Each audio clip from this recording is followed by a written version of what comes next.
Il est là avec nous sur We Do Biz pour les chroniques experts. J'ai le plaisir de retrouver Stéphane Degonde. Bonjour Thomas. Bonjour.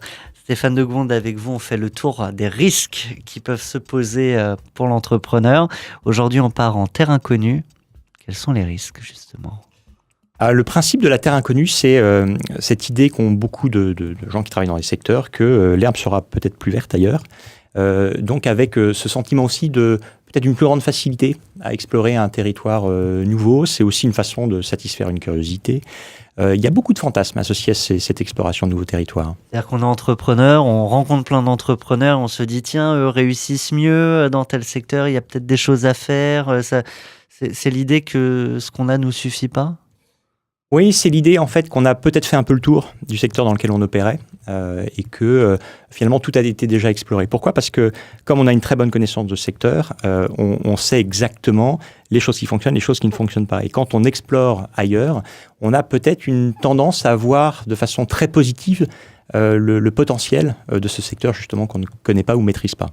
Alors, tous les risques, avant de parler de ce qui pourrait quand même marcher, parce qu'il y a sûrement des manières de faire en sorte que ça fonctionne.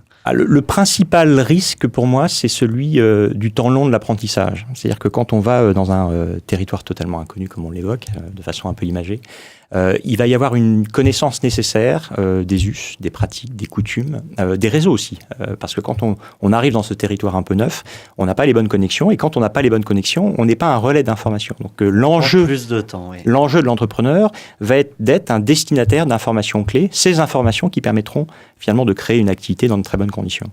Autre risque.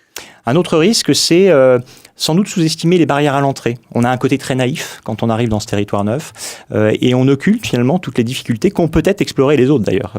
Et peut-être que l'idée géniale qu'on a, ce nouveau concept marketing par exemple, il a peut-être déjà été essayé par quelqu'un d'autre qui avait justement une très bonne implantation, une très bonne connaissance de ce secteur et puis qui a décidé finalement de ne pas y aller pour de bonnes raisons.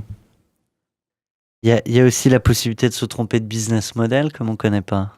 Oui, on peut prendre un exemple. Par exemple, si vous entrez dans un secteur ou dans une activité qui nécessite de négocier avec la grande distribution, et puis que vous n'avez jamais eu ce type de discussion avec justement ces grands distributeurs, vous allez peut-être passer à côté de choses importantes dans votre négociation. Bon, alors maintenant qu'on a joué à se faire peur, à quoi ça peut être positif et vertueux d'aller explorer l'inconnu ? L'inconnu, c'est aussi le regard neuf, c'est-à-dire qu'on arrive finalement vierge de toutes ces limites qu'on peut se mettre quand on évolue dans un secteur depuis longtemps. On va avoir des réflexes qui seront aussi parfois de bons réflexes, puisque ce seront des réflexes neufs, ceux qu'on avait auparavant dans un autre secteur, et qui finalement peuvent être aussi appliqués dans ce nouveau territoire. Et donc on peut apporter quelque chose de neuf, de différent, et qui pourra peut-être faire la différence.